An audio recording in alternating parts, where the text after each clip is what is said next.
ნაგავში გაცვლილი ქლიავი. ერთ სოფელში ერთ შეძლებულ კაცს დიდი ბაღი და ბაღის შუაგულში ჩადგმული მშვენიერი სახლი ჰქონდა. ბაღი სავსე იყო სხვადასხვაგვარი ხეხილით და შრომელი ადამიანების ხელი მის ყველა კუთხე კუნჭულს ეტყობოდა. ბაღში ერთი ბებერი ქლიავის ხე იდგა. ტოტები მწიფე გემრიელი ნაყოფით იყო დახონძლული, კრეფდნენ და არილეოდა. სახლში კი კაცს დედისერთა ვაჟი ჰყავდა, გამრჯე და მუყაითი, რომელსაც არც შესახედაობა დაეწუნებოდა და არც ჭკუაგონება. 20 წელი რომ შეუსრულდა, ვაჟს ცოლის მოყვანის დრო დაუდგა. ჩაფიქრდა მამა. კეთილია ჩემი შვილი, შრომელი. კარგი საცოლე უნდა შევურჩიო, ყველაფერში მისი სადარი რომ იყოს, მაგრამ როგორ ვიპოვო ასეთი ქალი ამახლო-მახლო. ბევრი იფიქრათო ცოტა, ასეთი რამ მოიფიქრა.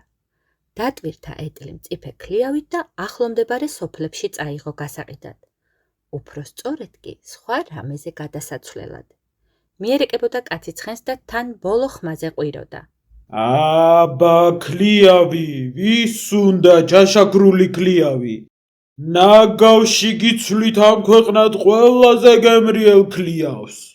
სულ გადარეულა ეს კაცი, სად გაგონილა ქლიავის ნაგავში გაცვლა? ნაგავი რაში უნდა გამოიყენოს? უყვირდა ხალხს, მაგრამ კაცი თავისას არ იშლიდა. ეტლი სოფლის მოედანზე დიდი ხის ქვეშ გააჩერა. გამლელ-გამოვლელს ქლიავს ასინჯებდა. ყველა დარწმუნდა, რომ ნაყოფი მართლაც ახალდაკრეფილი და ძალიან გემრიელი იყო. ყველას მოუნდა ზამთრისთვის გემრიელი ჯემები და მურაბები, მაგრამ კაცი ფულს არას დიდებით არ იღებდა. მტკიცედ გადაეწყვიტა, რომ ქლიავს მხოლოდ ნაგავზე გადაცვლიდა. და აი, ახალგაზრდა ქალები დაინტერესდნენ. გამოიტანეს ცოცხები, დაიკაპიწეს მკლავები, აიკეცეს კაბის კალთები და დაიწყეს დაგვა. გვიან და გვიან ჩქარობენ, ჭამა აღარ ახსოვთ და დასვენება. მთელი მონდომებით გვიან. თან თვალს ერთმანეთისკენ აპარებენ და ეჯიბრებიან, ვინ უფრო მეტ ნაგავს მოაგროვებს. რაც მეტი ნაგავი ექნებათ, ხომ უფრო მეტ ქლიავში გადაცვლიან. აუარება ნაგავს მოუყარეს თავი, მოაგროვეს და დაიწყეს ეტლთან მოზიდვა. ზოგი ტომარას ეზიდება, ზოგი კალათას მოათრევს, ზოგი სავსე წინსაფრით მოარბენინებს ნაგავს. აგროვებენ და თან ერთმანეთს ეტრაბახებიან. შეხედე, რამდენი ნაგავი მოვაგროვე? მთელი წელი სახლის კუთხეში ვყრიდი და ეხლა გამოგვადგა. კიდევ კარგი გამოჩნდა ეს უცნაური კაცი. მთლიანად გადაუცვლი მწიფე ქლიავში. თქვა ერთმა ლამაზმა ქერა გოგონამ. შენ არ გეგონოს, შენზე ცოტა მაქვს. ერთი ამდენი კიდე მოსატანია. ორი კალათა ქლიავი მაინც მომიწევს. რა და ნაგავი თავზე საყრელი მაქვს ეზოკარში. გაეპასუხა მწვანე თვალება ლამაზმანი. მესამე შაგვრემანი გოგო ხმამაღლა იცინის. ერთი წელი რომ ვაგროვო, მთელ ნაგავს მაინც ვერ მოვუყრი, თავს იმდენით ამიგროვებია. ეს უცებ რაც გამოვუსვი ცოცხი სიჩქარეში და მაინც რამხელა ტომარა ავავსე. რა კარგია, ქლიავით პირის ჩადგბარულება ასე ადვილად და თან უფასოდ. ვაჟის მამა თან ნაგავს აგროვებდა და თან დაუზარელ ქალებს ხოტბას ასხამდა. სისწრაფეს და მოხერხებულობას უქებდა. არც ქლიავს იშურებდა.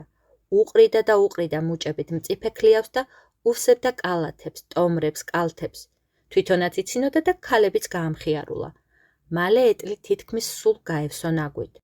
შეხედა კაცმა, ცოტაღა დარჩენილიყო მუქ ლურჯად მოელვარე ქლიავი. ის იყო იმედი უნდა გადაეწურა ამ საქმიდან არაფერი გამოვაო, რომ ამ დროს გამოჩნდა ერთი ახალგაზრდა, ლამაზი გოგონა. გრძელი თმა ერთ ნაწნავად შეუკრავს. ლამაზი მზისფერი კაბა აცვია და მორიდებით უახლოვდება ეტლს. გოგონას ყველაზე ცოტა ნაგავი მოაქვს. ერთი მუჭა მტვერი აქვს ცხვირსახოთში გახვეული და ხელი განზე უჭირავს. ეს რა დაგმართნია, ჩემო კარგო? უთხრა კაცმა დანანებით. ძალიან ცოტა ნაგავი მოგიგროვებია. ეტყობა ვერ გაიმეტე გადასაყრელად, ან კარგად არ მოინდომე ცოცხის გამოსმა. სახლში თუ არა, ეზოს განაპირას მაინც იპოვიდი. აბა, ამ ერთ მუჭა ნაგავში რა ქლიავი უნდა გაგიცვალო? ძია კაცო, მიუგო გოგონა მღიმილით. არ მენანება ნაგავი, არ ჩრომა მეზარება. რაც ქლიავზე გადაცვლის ამბავი შევიტყვე, დილაუთენია ავდექი და გულმოდგინედ ვგვიდი ყველა კუთხე კუნჭულს, მაგრამ ვერსად ვერაფერი ვიპოვე. ესეც მეზობლებმა მომცეს. მათი სახლების დაგვაში რომ მოვეხმარე. ეს რომ გაიგო კაცმა გულით გაიხარა. მიხვდა რომ მის წინაშე თავისი ვაჟივით მშრომელი და გამრჯე გოგო იდგა. თან სისუფ თავის მოყვარული, რა კი ცოტაოდენი ნაგავიც ვერ მოეგროვებინა სახლში.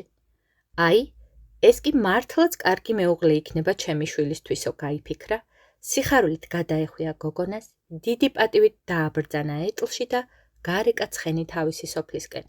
როცა მივიდნენ, ქლიავის ხის ჩრდილ ქვეშ დიდი ქორწილი გადაუხადა ქალვაშს. თავისი შვილიც გააბედნიერა და თვითონაც დღემდე ვერ მალავს სიხარულს. ვინ შეხვდება, ყველასთან აქებს და ადიდებს თავის გამრჯერ ძალს.